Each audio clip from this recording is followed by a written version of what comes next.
Hello everyone, I'm Rachel Ray and I will be presenting to you the advantages and disadvantages of direct teaching.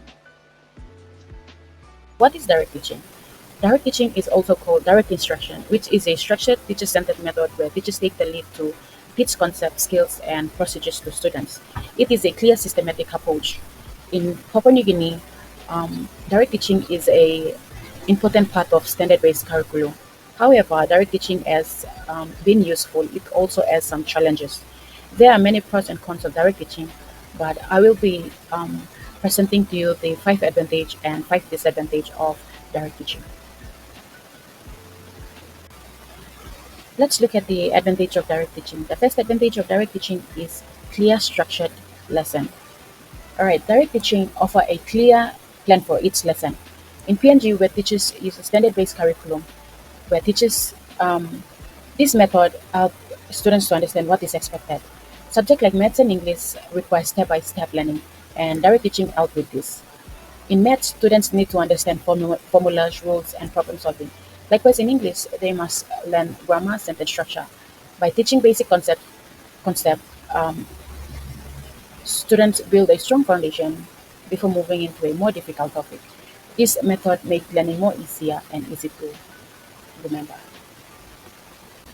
The second advantage of direct teaching is faster curriculum coverage, and it is suitable for a large group. In Papua New Guinea, this teaching method allows teachers to cover more topic in less time by following a clear step-by-step lesson plan. This is especially useful in schools where there may be many students, limited textbook or technology, and even a less trained teacher. It is helpful to ensure that each subject are taught efficiently and that all students, even in a large rural classes, receive the same basic knowledge. The third advantage of direct teaching is immediate feedback, meaning teachers using direct instruction often ask questions and check students' work during the lesson. This immediate feedback helps correct mistakes quickly. In PNG classroom, this method has linked to faster improvement in basic skills as teachers can address misunderstanding right away. The fourth advantage of direct teaching is teacher control and guidance, meaning when the teacher is in full control of the lesson, it makes it easier to manage students' behavior. This is especially helpful in PNG schools where large class size can cause disruption. Given the cultural diversity and different students' behavior in PNG, where strong teaching guidance is very important. Now, the fifth advantage of direct teaching is consistent practice and repetition, meaning direct teaching involves practicing skills and information repeatedly. For many students in PNG, especially those who find new subject, this repetition makes learning more easier and it builds their confidence. Regular practice helps them remember important information, and frequent um, tests help teachers to see their progress and improve their teaching. Having teachers present in the classroom also helps students to stay focused on their learning. Now let's look at the disadvantage of direct teaching. The first disadvantage is limited students' engagement and critical thinking, meaning direct teaching focuses on giving information and practicing it, which may leave a little room for students to explore ideas and ask open questions. This may mean that students become more good at following instructions but may not develop a problem-solving skills.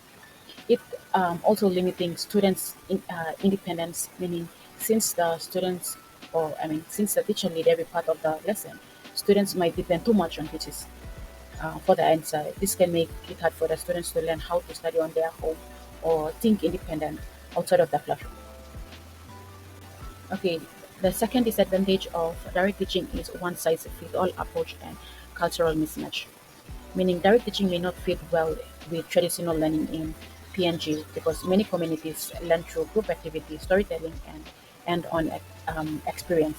In this culture, knowledge is often passed down through shared discussion and practical learning rather than a strict teachers-led lesson.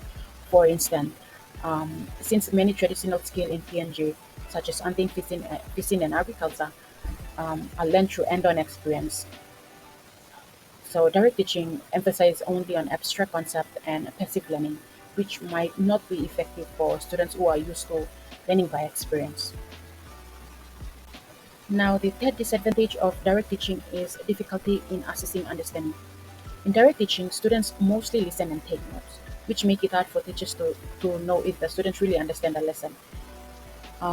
Since there is little discussion or end-on learning, students don't always get a chance to explain ideas in their own words or applying what they have learned. This makes it difficult for teachers to see who is struggling and who really understand. Without having activities like group work and problem solving from students, teachers might assume that everyone understands the lesson when some are just repeating information without deep learning. The fourth disadvantage of direct teaching is high dependence on teacher skills. Alright, direct teaching works best when the teacher can explain things clearly and keep students engaged. However, in PNG, not all teachers may have access to training or resources to teach effectively using this method.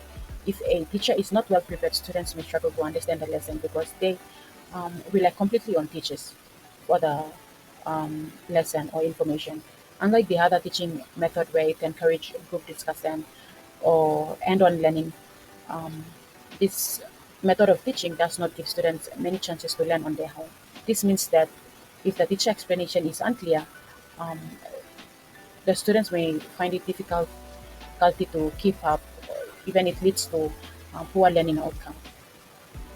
All right, the final disadvantage of direct teaching is limited group work opportunity, meaning direct teaching focuses on um, teachers giving information to students. So students do not have a chance to work together or discuss ideas. As mentioned in PNG, where people value learning through sharing and teamwork, this can be a problem. Students learn a lot from talking with each other, asking questions, and solving problems. But direct teaching mostly require them to listen and take note. Without group activities, students may feel less engaged, and which they miss out on learning from their classmates' idea and experience.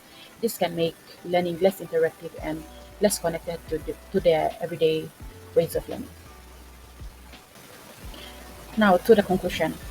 Alright, direct teaching has been useful in many schools in PNG because it provides a clear lesson and helps teachers to cover the curriculum quickly.